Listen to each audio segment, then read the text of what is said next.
Well, so this has a little code written into it. It is hidden dialogue in someone's thoughts.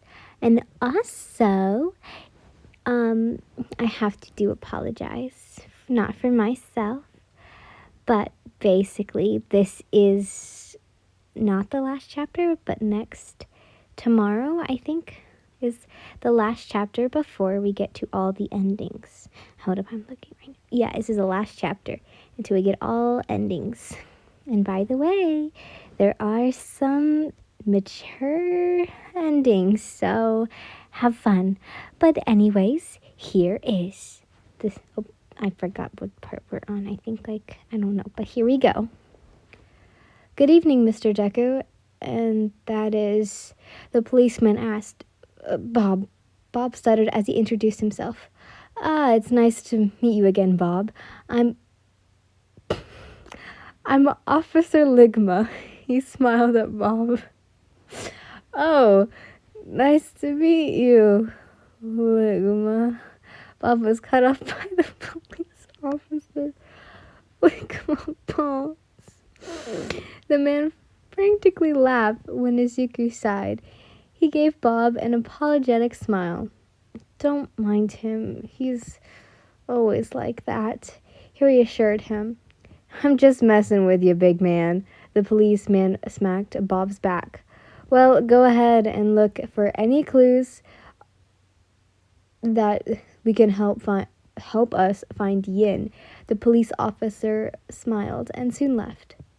How scary, Bob thought as his back ached from the police officer's roughness. The two of them entered Yin's apartment. Bob looked around while Izuku went to your bedroom to look for something.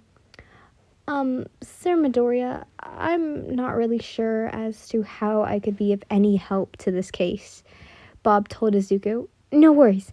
I'm sure you'll help me a lot, he reassured you. Izuku let out a proud smile as he got the information book of dating games. How can I help when I haven't even seen the missing person? Bob asked.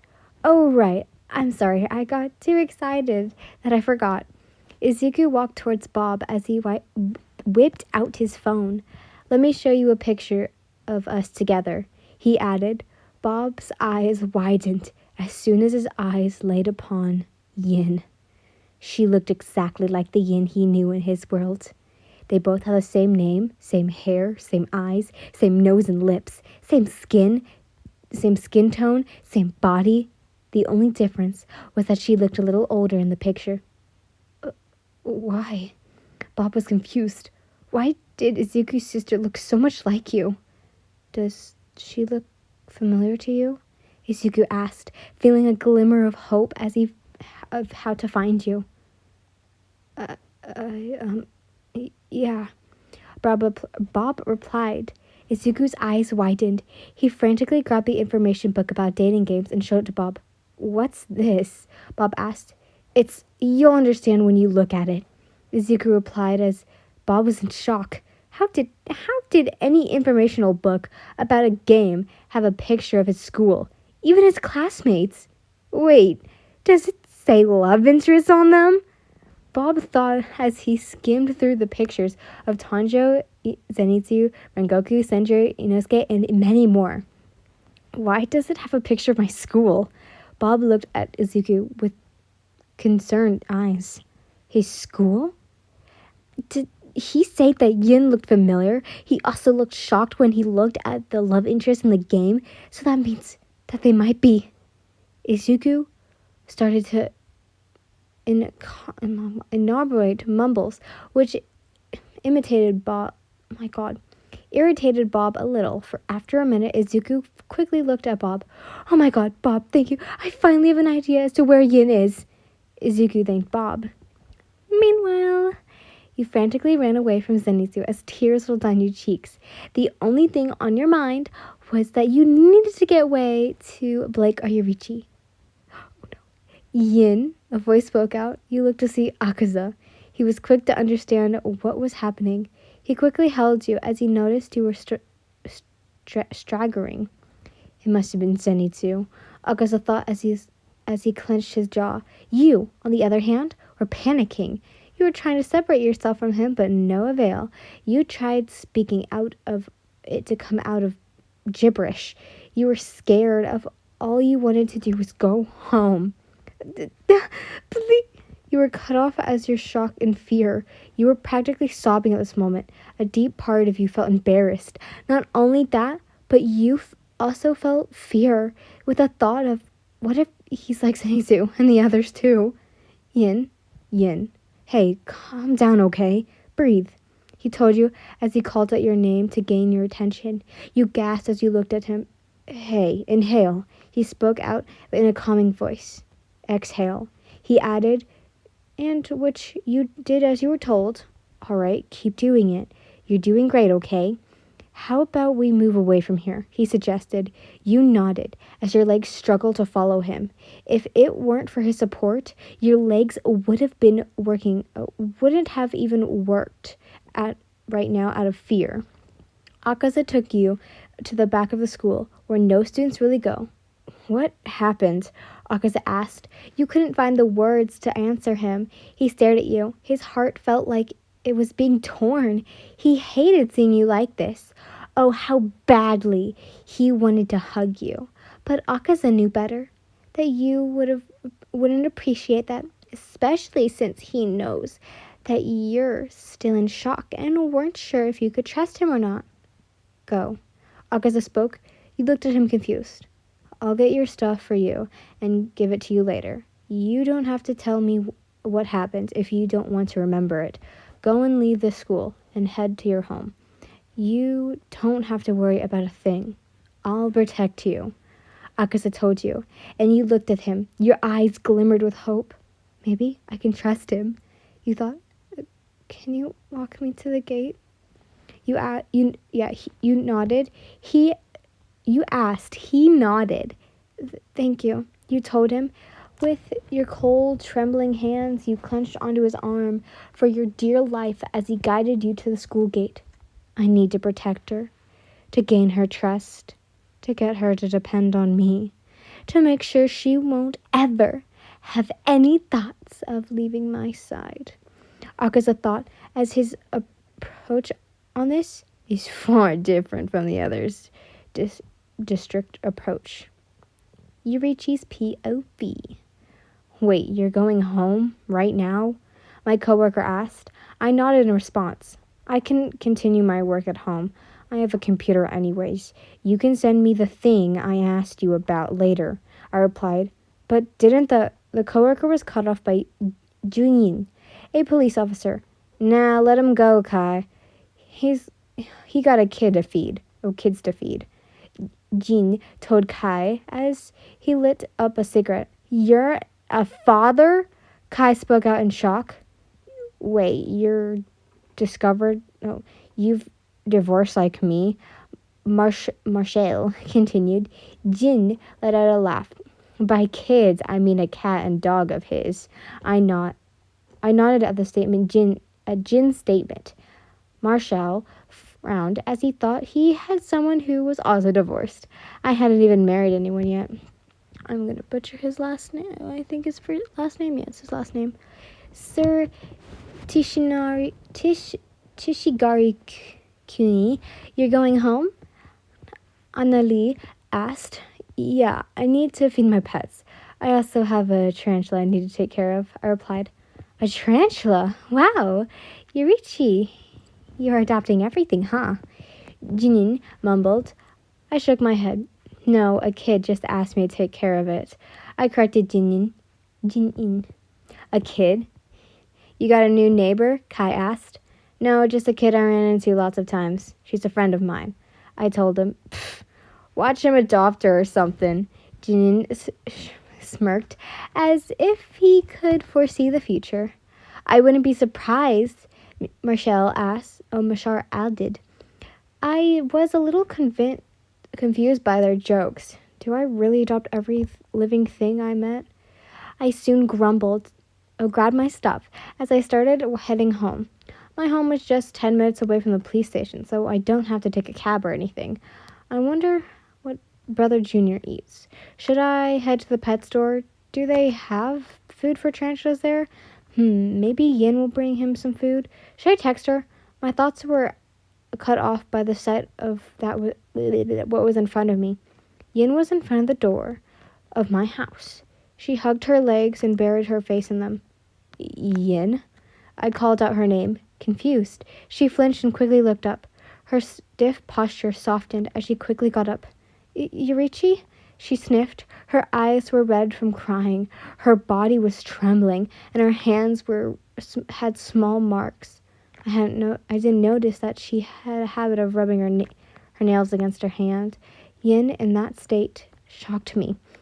I've lost count of how many times I've seen her like this. It enraged me. Who the fuck is doing this to her? It would have been easier if she told me who it was, but I don't want to push her. I'll wait for her to tell me. For now, I can only rely on Kai for information. I didn't say a word. I walked up to her and embraced her tightly. As soon as I hugged her, she hugged back. She dug her head into my chest. She didn't say a word, but her body was so cold. Come, I'll make you some hot chocolate and a blanket, I told her. I didn't want to ask since I didn't want to cross her boundaries. No matter how much I want to know and want to help her, I can't. I'll just do things my way. Yurichi? She spoke out. I turned to her. There's something I want to tell you, but... She stuttered. It's okay. You can tell me when you're ready, I assured her. Thank you. She mumbled. I clenched my fist. Whoever you are, traumatizing this poor girl. I'll find you. Muzan's POV. Ooh. Ooh, no. My eyes were glued to Yin. I clenched my fist out of anger and jealousy as I watched the two of them enter his house. Why is she living with him?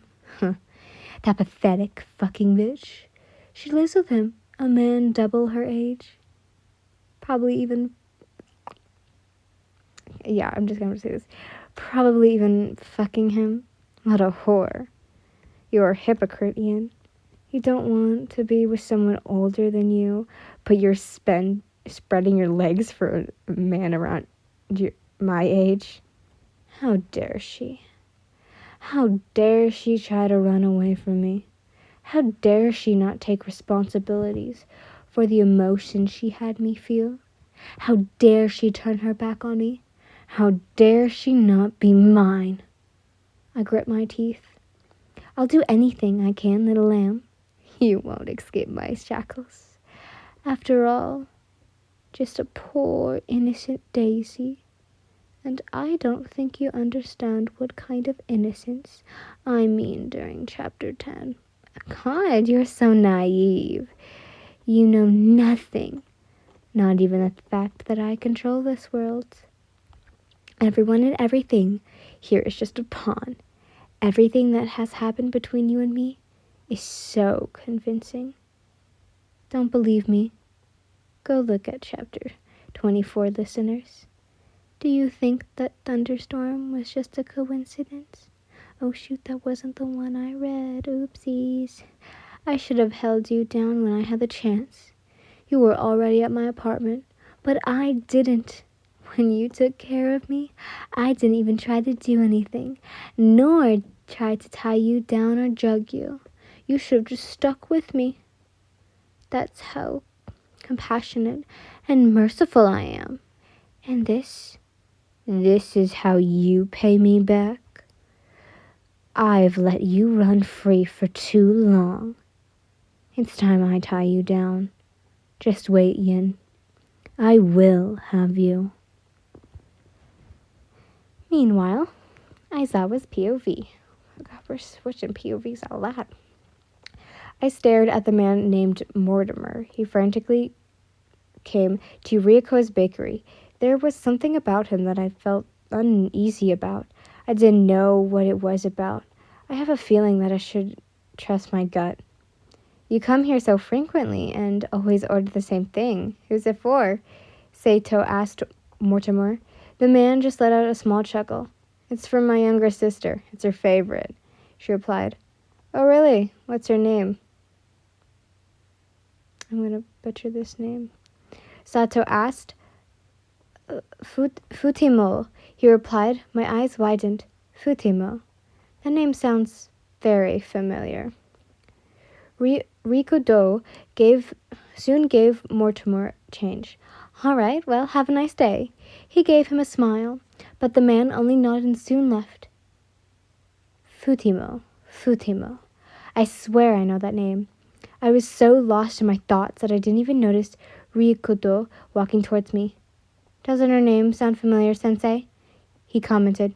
Yeah, very, I replied. My eyes widened. Wait, is it that? Futimo?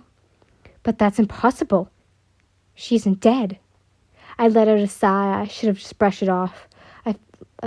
I feel a little guilty judging a man who lost his sister. Speaking of losing them, I haven't heard a thing from Deku.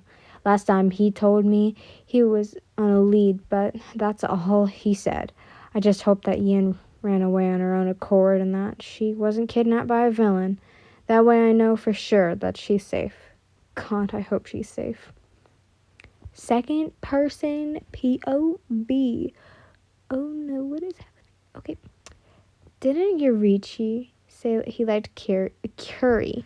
I should try cooking that as payment for his help. I already brought the ingredients. I should hurry home. You mumbled as you headed to the nearby grocery store. Today was the next day, and you didn't even bother going to school. No way in hell am I ever going back there, you thought. The grocery store was only 15 minutes away from Ryuichi's house, and all you wanted to do was make sure you got back there without getting into trouble. You were about to let your guard down when you heard light footsteps behind you. You were too scared to turn around and hope that it was just a random citizen heading your way in the same route. Maybe I should have turned left here. I can't help but overthink even if they turn out to be an innocent citizen. You thought as you took a sharp turn, the person behind you also took a sharp turn, and cold sweat started to drip down your chin as you were getting nervous. Calm down, Yin. You were cut off. Yin. He called out your name. It was familiar, belonging to someone you hoped you wouldn't run into. Look at me, he threatened. You whimpered as you slowly turned around. You tried your best to look away and stand tall, even if you were trembling. Inosuke? You mumbled. He only stared at you before saying something. Why are you absent? He asked. I wasn't feeling well. You broke eye contact with him as you held your grocery close to you. Inosuke stared at you again, noticing that you were scared of him. Why were you scared of him? He was never done anything wrong to you. He never hurt you in a way, shape, or form. He felt his heart being torn into pieces. He loves you, so why won't you love him back? All he's ever done is be kind to you. How dare you act this way? How dare you treat him this way, even though we all know that isn't the truth? Inosuke's delusion says otherwise. This isn't where you live, Yin. Are you staying with that man? Are you screwing him? Are you both in love? Or are you with an older guy when you have me? Are you both husband and wife? Inosuke thought as he frowned, getting more angrier at the thought of you and Yurichi together. Okay. Be careful on your way home, he spoke out as he walked away. You turned back. Had taken aback by the situation, sudden behavior, but boy, you were thankful that he left you alone. As soon as he was gone, you quickly ran to Yurichi's house, panting and wheezing as you frantically tried to open the door. You locked the door shut, but when you closed the door, it made a loud noise, which made Demon Killer 9000 jump in surprise. He was about to hiss at you, but noticed your sweating and panicked face. He quickly stopped himself as he was about to walk up to you, but Dumbass Dog beat him to it. As Dumbass Dog ran up to you with Brother Junior on top of his head. Hey guys, sorry for the noise. You awkwardly laughed as Brother Junior crawled up to you and laid on your palm. I'm fine, no worries, you reassured them as you noticed Dumbass Dog's worried face. You weren't sure how that chihuahua is so damn expressive, but you brushed it off. You slowly walked up to the kitchen counter and placed your groceries there. You let a small sigh. I need to take a shower. But wait, I don't have any clothes, though, you mumbled. Yurichi won't mind if I use his, right? You asked Dumbass Dog and Demon Killer 9000, but they only stared at you. Who the hell am I even asking? You mumbled, but soon you heard Demon Killer 9000's small meow in response. Huh? I'll take that as a yes. You added. He only meowed again. Okay, Brother Junior, time to get off of the top of my head. You told your tarantula. It hesitated before slowly getting off of you. Meanwhile, Kokoshibo's POV. I let out a sigh. I can't believe I'm visiting Ricci just to give him back his gift. To think I took the day off too. He's always like this, leaving gifts in front of my house every weekend. It's getting annoying. What is he even trying to put out? That we'd be in a good sibling relationship if he continues to do that. He knows that never happened, so why is he even trying? Whatever. I'll just give this back to him and go home. I was on his front porch. I walked up to his door and knocked. I waited and soon heard footsteps rushing towards the door. I was confused. That doesn't sound like him at all. Does he have a roommate or something? I waited patiently for whoever was inside to open the door. My eyes widened as the door opened. Yurichi, you're She let out a gasp as she noticed that the person who knocked on the door wasn't Yurichi, but me. Why is Yin here? Why is her hair wet? Did she just get out of the shower? Why is she wearing his tank top and shorts? Why? Why the fuck is Yin living with Yurichi?